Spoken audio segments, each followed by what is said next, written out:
biohacking, performance, mastery, mindset, holistic health. This is a show about getting better every single day. I'm on a mission, guys, to help over 1 million people get healthy and lose weight. Why? Because when you lose weight and get healthy, you have higher self-esteem. You have more self-confidence. And that person goes out and crushes their goals and starts living the highest version of themselves, and then they have way more impact on the world. What's up, guys? Happy Wednesday. Weight Loss Wednesday show. Here we go. We're going to talk about every Wednesday I go live and I like to talk about metabolic health and just some of the new things that are coming out in the metabolic health, or just even in the science world. It doesn't always have to be about metabolic health, but we know that this is a huge problem when it comes to health. And if you can dial this in, then man, you can really start to change your life and change others, right? Because that's what the impact you're going to have in the world. So one of the things I wanted to talk about today is fat being a controversial fuel, right?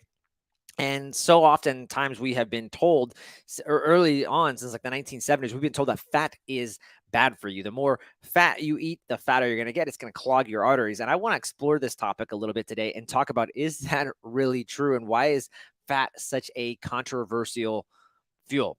So let's get into that. Now, here's the deal.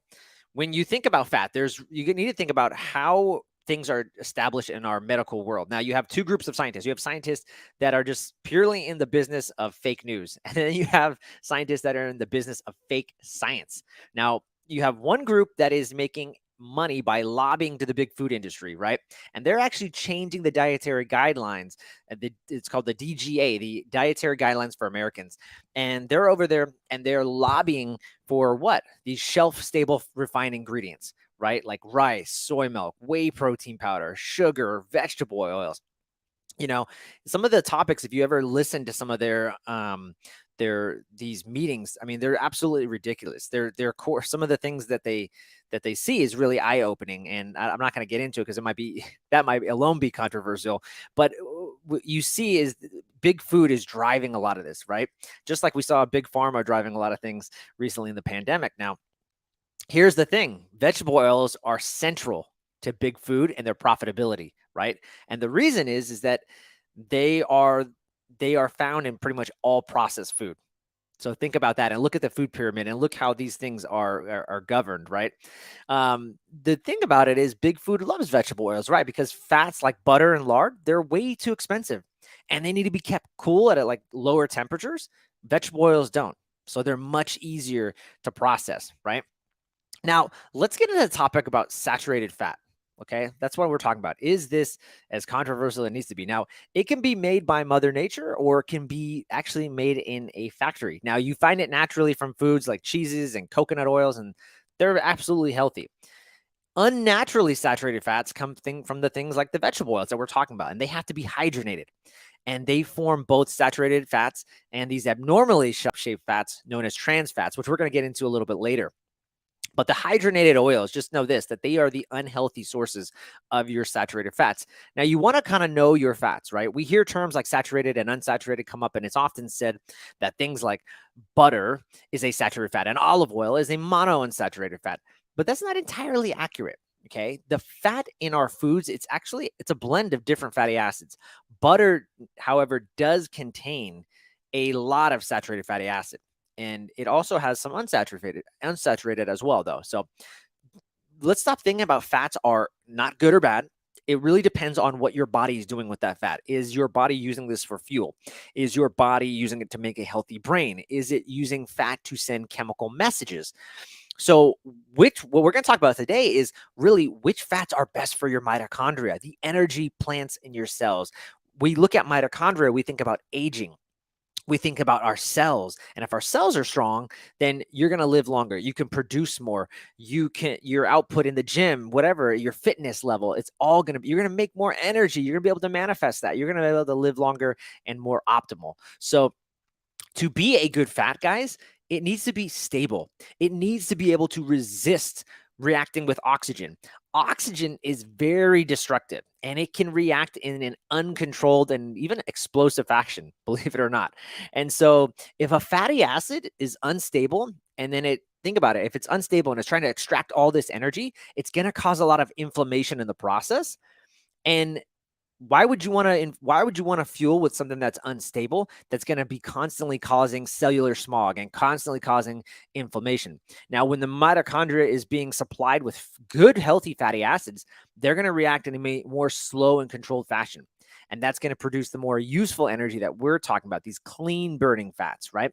So again, let's talk about saturated fat coming from coconut, lard, butter, all really, really good examples. Now, when we look at saturated fat, when you're thinking about like the molecular structure here, there's no spaces in this molecule. So imagine like saturated fat, the molecule structure sitting at a dinner table, okay?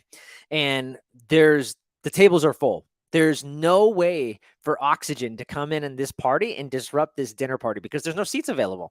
And so it's super stable, which is a good thing, right? It's chock full of these little hydrogen atoms and it's saturated with them. And that's what makes it more heat stable. Now, when we're thinking about hydrogen atoms, the easiest way is just think of it as adding stability the way like a mortar added stability like in between like a stack of bricks, right? And so this brings us back to this question is like, does saturated fat actually clog the arteries? The answer is no. Okay. This was all created by this guy Ansel Keys in the 1970s, and he did a very small study, and it was a very terribly done study. Any of the scientists now looking at it said this is flawed by so many. They actually disproved him, and he was ridiculed for this study. But and he was under the belief that fat was clogging the arteries, but he just wasn't aware that these lipoproteins, they actually are messengers, and they are carrying particles throughout our body, and they're like a transporter. And we're going to get into that. I think I'm going to talk more about lipoproteins and LDL and HDL next week. But just understand that these lipoproteins, they're just messengers, and they're just traveling through the body, and they actually prevent a lot of these fats from clogging the arteries.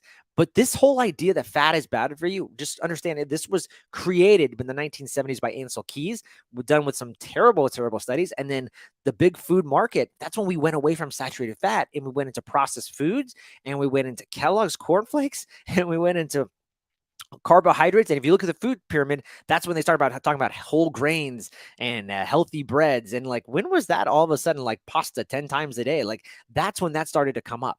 So just understand that there was a huge money movement behind that. Big food got behind that, and that changed our food pyramid, that changed everything. And then you look at the 1970s of obesity, where before that it was very low in American health, and now we're one of the highest, right? Now, let's talk about monounsaturated fat, because I mentioned that earlier. Now, you have olive oil, peanut oil. These are known, and mostly when you think of monounsaturated, I think most of us think of almonds, okay? Now, here's how the structure is, the molecular structure. There's one empty space, okay? So there is that potential where another molecule could potentially react. There's that seat at the table is left open, so there is a little bit more reaction. However, the interesting thing is oxygen doesn't really react as much as you would think. You would think oxygen is going to come crash that party because there's that one seat left over at the dinner table. However, oxygen is a louse. Oxygen needs two spaces at the table. It can't survive with just one. And so it's actually more heat stable than you think. And it can generate heat at a lower smoke point. Okay. So they're not extremely solid or liquid. They're kind of in the middle. Now, the polyunsaturated fat, the PUFAs, we need these. Okay. But the problem is they can also make us sick. These are essential, and we need about 3 to 5 grams a day. The problem right now with PUFAs is today, these polyunsaturated fats, 80% of Americans, their fat calories, they're coming from vegetable oils. They're getting an average of 50 grams of PUFAs a day, and that's about 5 times what our bodies can actually handle. So remember the key word, poly, meaning there's 2 or more, right? This leaves 2 or more empty spaces for that molecule where another molecule could potentially react. So it's very reactive compared to the monounsaturated fat and the saturated fat that we talked about earlier. They're very chemically flexible. Okay, so they can maintain this fluid state even when they're at lower temperatures. And this is why when you buy certain salad dressings, they're filled with canola oils and soy oils and disgusting oils. You can put them in the fridge and they don't change, right? They don't get cloudy or clumpy. Try putting your olive oil in the fridge. You're going to see it's going to get cloudy. It's going to get a little clumpy. Now, Here's the two big categories for these PUFAs, these polyunsaturated fats, omega-6 and omega-3. The omega-6 produces some of these inflammatory reactions, but it actually helps us fight off infections. And it actually, thanks. I'm looking at some of the comments. You're a legend, brother. Keep it up. Keep it on the grind. Thanks, David Stan. Appreciate you, brother. Online. We're live here. Good stuff. So yeah, the omega-6s actually helps us fight off some of these infections, but the omega-3 does the opposite, right? We know that it's great for actually reducing inflammation and preventing blood clots. So it actually does the opposite. We need both. The problem is, again, it's not the ratio per se. It's the instability of the PUFAs and the amount. Like I mentioned, we're getting such a huge amount that our body just can't handle it. And it's the instability that's causing the big problem, because oxygen reacts with these polyunsaturated fatty acids, especially when you heat them up. And so that is causing inflammation. That is causing the fire that is going on in your cells. And think about this. If you're a lot of people are just like, we'll just douse some antioxidants. Well, the problem is you couldn't get enough antioxidants to stop this overabundance of these PUFAs. That's the big problem. Secondly, we mentioned trans fats. These are present. They're in all of our they're in a lot of processed food. Remember, there was a huge, when this came out, that people were saying, oh my God, there's all these trans fats. And like, this was a new term, right? Nobody knew that this was happening. I'm sure the big food industry did, but they're not naturally present in food. Okay. They're mostly found in vegetable oils like the corn and the soy. And it's the manufacturing process that shifts this from a liquid polyunsaturated to a solid. Now, this is a good thing for big food, because now they can use this to stabilize foods without using more expensive things like butter or coconut oil, right? And so the problem, though, is it's going to damage a lot of these enzymes, and it's going to continue that toxic byproduct that we're talking about. Is going to continue that fire, that inflammation, right? So let's talk about, I want to kind of wrap things up here, but I want to end with a great study. Now you're asking, Joel, what is the best? Okay, so what do we do then? What is the best, and the worst fatty acids when it comes to fueling your cells? Like, what should we be doing? Well, guess what? They did a study in Padua, Italy. They wanted to test this exact very experiment. They wanted to say, all right, what is the best fuel then, for what fat is the best fuel and which one isn't? And so the way they measured the mitochondrial function is they used a special fluorescent probe that would glow in a like greenish yellow when the mitochondria was functioning properly and brightly. So if it made the light turn on and was like the fluorescent light was beaming, then they knew like, okay, this, and how long it lasted, of course, then they knew that this fat was acting like a good fuel and for your mitochondria. So if you can keep the lights on inside the cells, that's a good thing, right? And so what they found is the stablest fatty acid they used was the saturated fatty acid. Okay. They used palmitic acid, and this is most common fatty acid, saturated fatty acid, right? Mitochondria produced 100% of the energy from baseline. All right. That's pretty good. Next, they wanted to test the monounsaturated fat, right? This is from oleic acid. This is one of the most abundant of all the fatty acids that's in the body. And guess what? It generated even in brighter flow, 115% from baseline. Now let's get into the omega-6. They use a linoleic acid. And what they saw was that the lights dimmed actually from baseline 50%. It actually dropped 50%. Then they tested the most unstable omega-3 PUFA, which is like a linoleic acid, but you'll find this in the canola oils that we're talking about, which is everywhere. And what they saw is that the lights flickered. They basically went out. It plummeted immediately down to a 20% from baseline.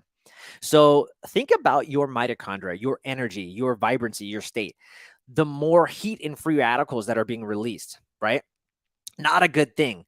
And this is why, some people can even feel overly warm with minimal activity. You're generating this cellular smog, and it's creating a source of thousands of health problems. And so it creates these free radical cascades, which is like oxidative stress, right?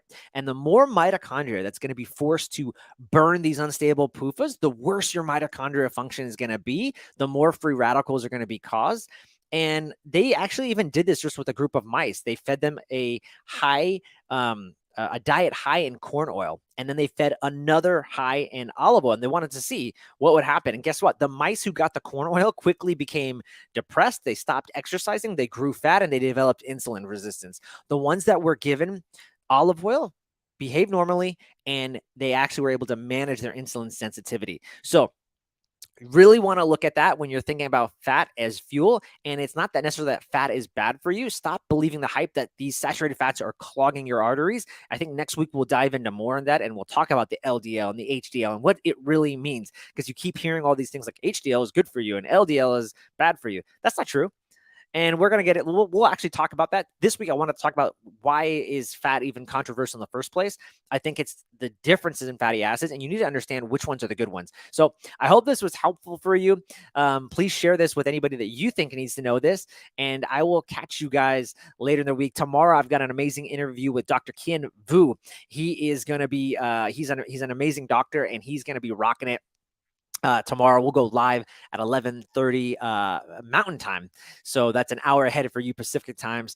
Yeah, I'm looking at some of the comments. I'm reading it. Roger Rouge, my man, the resilience coach. Love that guy. Thanks for the comments, brother. Yeah, anybody that wants to, please join me live and jump in and ask questions. This is why I do this show live, and I look forward to jumping on more with you guys and talking more. Have an amazing. This is Hump Day. This is the Hump Day week. So continue to fight the good fight, and let's keep rocking. Let's end this week strong. I hope this was helpful for you guys. Have an amazing, blessed day. I'm out.